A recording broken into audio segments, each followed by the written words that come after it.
Welcome to a zoomed-in moment episode of Shadow Clock, where I explore the smaller moments of life, rather than some of those bigger life-changing moments, such as kidnappings and bank robberies you'll hear about in our mainstay, longer episodes. Today's episode comes from a news story you might remember from May of 2022. It begins with whitewater raft guides Julie and Jimmy Johnson of Ocoee, Tennessee, who woke up to a truly terrifying surprise in their bed. The first voice you'll hear is Julie Johnson. The second voice belongs to her husband, Jimmy.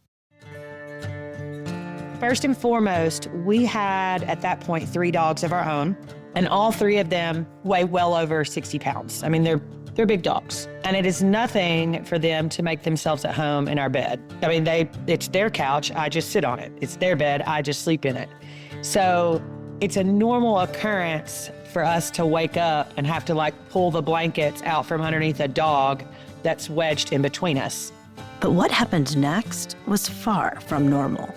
The sun was barely coming up, just enough that you could see light in our room.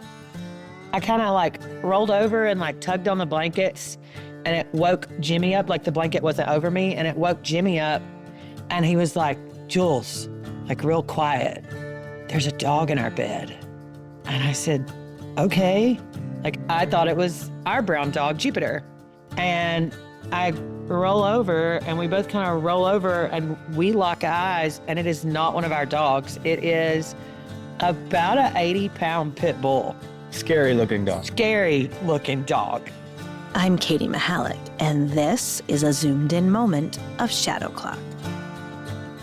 So, Jimmy, you see the dog first. Yeah. You lock eyes. What do you do next? I said, "Julie, whose dog is Whose it?" dog is it? Was your heart beating when you saw her? Hard. I mean, First time? yeah. I was terrified. I'm not afraid of dogs. I think I was afraid. None of our dogs have big muscular jowls, the Pit bull. pit bull dog jowls. And to be honest, for a brief second, I was scared that dog had hurt our dogs, and that's why our dogs weren't barking. There were a good 15 to 20 seconds there of shock and fear. Do you have a moment of thinking, what can I grab to defend myself? Oh no, it was just pull the blankets over our It head. was the blanket. Yeah, I was just going to cover myself with the blanket. And that's exactly what they did. You know how when the boogeyman's coming to get you, you pull your blankets up over your face? That's what I did.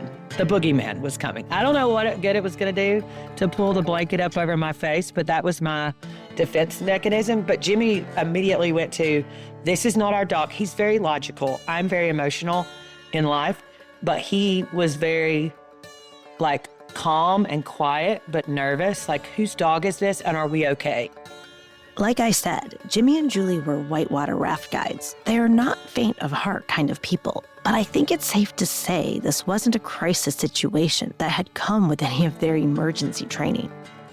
We were whispering quietly, what do we do? There's a dog in the bed. And when Julie tried to pull the covers up over her, the more that the covers were pulled, and by me too, the more that she kind of nuzzled in there in between us and against us. Up in Jimmy's face. Like a sweet little angel baby dog. So you had a random, strange pit bull snuggling you in your bed. And our dogs weren't in there. You said you started talking. What made you realize she was not a threat?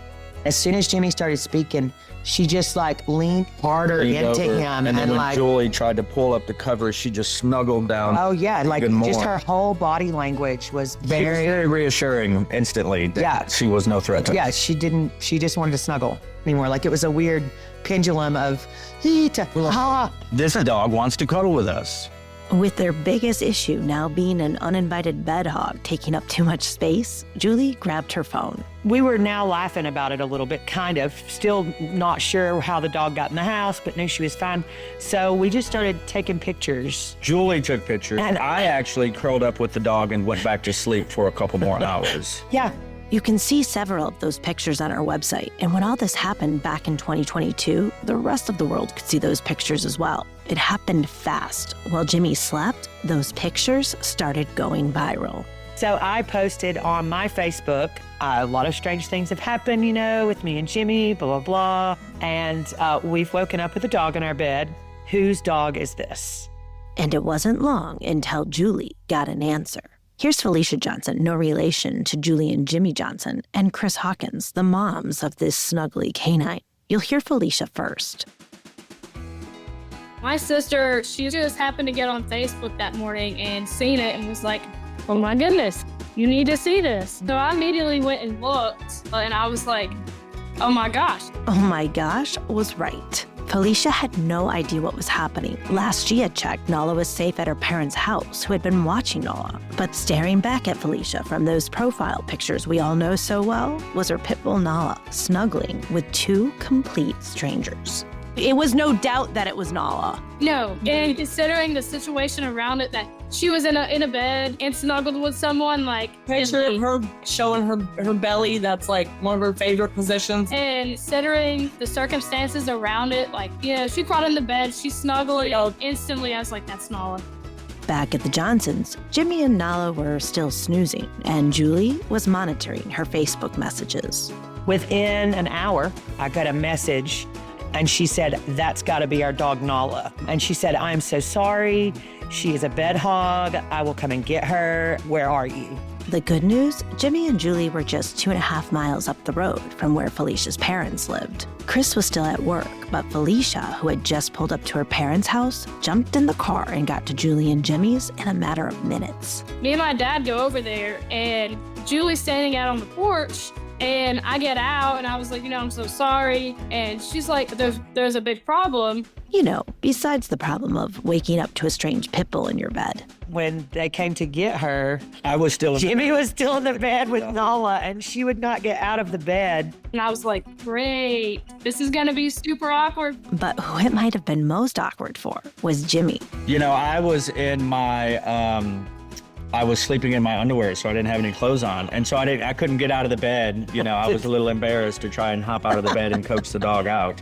So I go in there, Nala is laying in bed with Jimmy, still snuggling near his head. He's all comfy, Nala's comfy, and then she just starts wagging her tail real slow. He's like, hey. Her mother came in the room and we're like, come on, Nala. And Nala raises up her head and just lays back down on the bed with me. And I was like, I am so sorry. And I think she physically had to pick Nala up off She of did. the bed. She's like 5'3", probably weighs about the same as Nala. And she's slowly, one paw dragging her back legs over Jimmy, and I have to pick her up like a kid and carry her out of the house. So how did Nala end up in Julie and Jimmy's bed?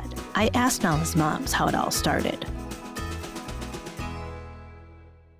More or less, it was a pretty simple explanation. She had slipped her collar the day before when Felicia's dad was walking her. And since Felicia worked the night shift and her dad was in a boot for an injured leg, neither could go out and look for her right away. And when Felicia's dad called her and asked what they should do, Felicia wasn't worried. This is rural Tennessee, where houses are few and far between wide property lines. She wasn't worried about Nala bothering anyone else and was sure she'd come back when she was ready.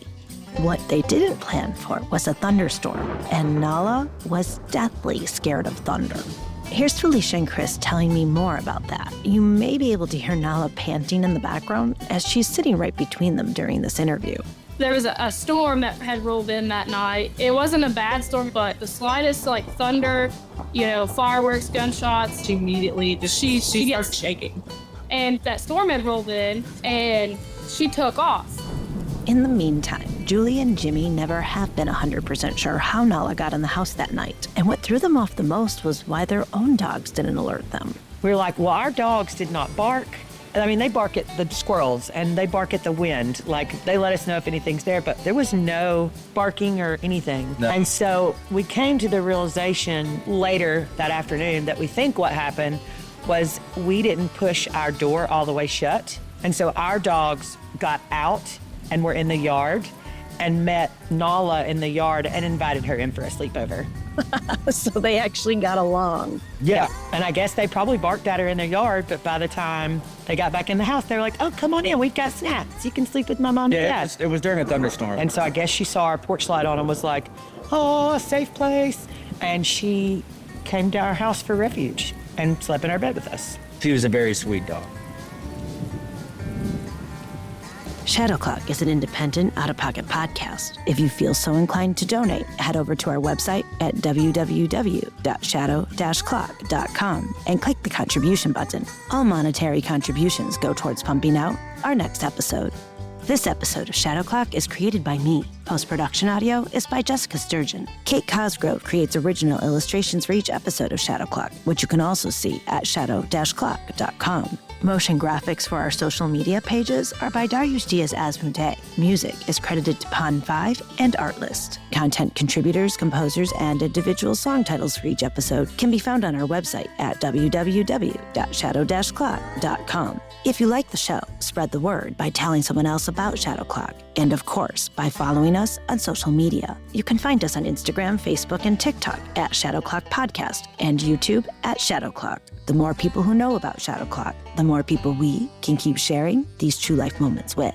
Thank you to Alejandro Velez, Kate Cosgrove, Jessica Sturgeon, Adam Gould, Darius Diaz-Asmodee, Bruce Sidley, Matt Sorrow, Adam Zavislak, Sienna Esposito, Mary Brum, Miles Brum, and Cindy Mahalik-Higgerson. A big thank you to our Shadow Clock interns, Shri Nalan Chakravarti, Ezra Verbelde, Brooke Gordon, Addie Krieg, and Tara Peterson. I also want to thank Todd Freeberg, Laura Mole, and Sue Calcote for their continued support, as well as to those who have given a one-time monetary contribution. And lastly, thank you to our guests, Julie and Jimmy Johnson, Felicia Johnson, and Christina Hawkins for reliving Nala's adventure with me.